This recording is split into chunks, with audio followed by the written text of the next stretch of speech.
शाहीन शाह अफरीदी को टेस्ट की vice captaincy से किसने हटवाया, क्या इवेंट्स हुए, इसकी एक बड़ी दिलचस्प स्टोरी सामने आई है। और ये स्टोरी उससे बिल्कुल डिफरेंट है जो आप अब तक सुनते रहे हैं। बेसिकली हुआ कुछ यूं है कि जो टेस्ट के कैप्टन शान मसूद हैं, वो ये चाह रहे थे कि शाहीन शाह अफरीदी ही टेस्ट के वाइस कैप्टन रहें, और उसकी रीजंस ओबियस थी। शाहीन शाह अफरीदी ने उन्हें दौरा ऑस्ट्रेलिया में एज कैप्टन बहुत सपोर्ट किया था, और तौर वाइस कैप्टन उन्होंने शान मसूद के साथ प्लानिंग में, बाकी चीज़ों में बड़ा कंट्रीब्यूट किया था, और शान मसूद बहुत कंफर्टेबल थे, बहुत इजी थे।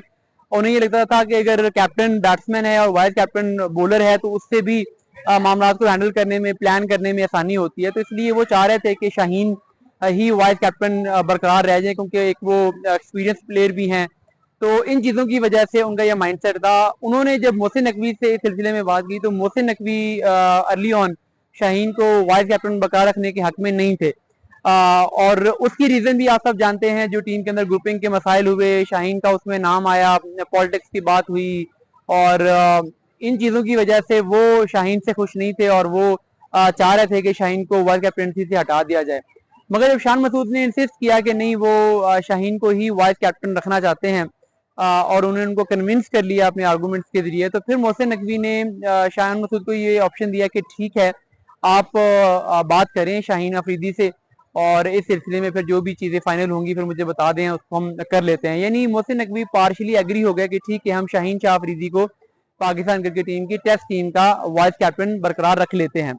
उसके बाद जब शान मसूद ने बात की शाहीन अफरीदी के साथ इस सिलसिले में कि वो उन्हें टेस्ट में वाइस कैप्टन बरकरार रखना चाहते हैं और उन्हें टेस्ट की वाइस कैप्टनसी से वो नहीं हटाना चाहते, तो इस पर जो शाहीन शाह अफरीदी का रिएक्शन था वो ये था कि उन्होंने स्ट्रेट अवे इनकार कर दिया। उन्होंने कहा कि नहीं, मैंने टेस्ट का वाइस कैप्टन नहीं रहना। और जो उन्होंने जो वजूहत बताई, उन्होंने ये कहा कि पिछले कुछ अरसे में, यानी पिछले एक साल में कैप्टनसी के इशू को लेकर जितनी कंट्रोवर्सीज बनी हैं, उसकी वजह से उन्हें बहुत डिस्ट्रैक्शन हुई है, और इस डिस्ट्रैक्शन की वजह से उनकी जो अपनी परफॉर्मेंस थी उस पर भी इफेक्ट हुआ है। टीम में भी वो, उन्होंने कहा कि कुछ प्लेयर्स मेरे साथ अनकंफर्टेबल फील करते हैं, तो मैं अगर अब भी वाइस कैप्टनसी में रहूंगा तो ये कंट्रोवर्सीज बढ़ेंगी, तो इससे जो मेरी अपनी गेम है वो भी इफेक्ट होती है, टीम का माहौल भी इफेक्ट होता है। तो इसलिए मैं अब इस गेम में नहीं पढ़ना चाहता, मैं वाइस कैप्टन नहीं बनना चाहता, मैं अपनी गेम पे फोकस करना चाहता हूँ।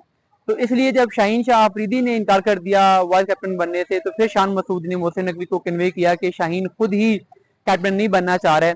तो फिर ये डिसीजन किया गया कि ठीक है, फिर कोई ऐसा प्लेयर को कैप्टन बनाते हैं, वाइस कैप्टन जो कि नौजवान प्लेयर हो, ताकि वो फ्यूचर के लिए कैप्टन तैयार हो सके। तो इस सिचुएशन में फिर बाबर आजम और मोहम्मद रिजवान का नाम जो था वो भी वाइस कैप्टनसी की लिस्ट में नहीं आया, उनको कंसीडर नहीं किया गया। और फिर नौजवान कैप्टन साउद शकील को पाकिस्तान शाहीन का कैप्टन भी बनाया गया, और टेस्ट टीम का वाइस कैप्टन भी बनाया गया। तो अब शाहीन अफरीदी का फिलहाल कोई इरादा नहीं है कप्तान बनने का, लेकिन वो उन्होंने ये जरूर कहा कि साल 2 साल वो इस गेम से बाहर जाना चाहते हैं, इस कंट्रोवर्सी से बचना चाहते हैं, लेकिन फ्यूचर के अंदर डेफिनेटली वो अपने आप को कैप्टनसी के उम्मीदवार के तौर पे पिच करेंगे जब कोई सिचुएशन क्रिएट होगी। लेकिन अभी चूंकि हालात उनके लिए फेवरेबल नहीं थे, इसलिए शान मसूद के इंसिस्ट करने के बावजूद उन्होंने कैप्टनसी कबूल नहीं की।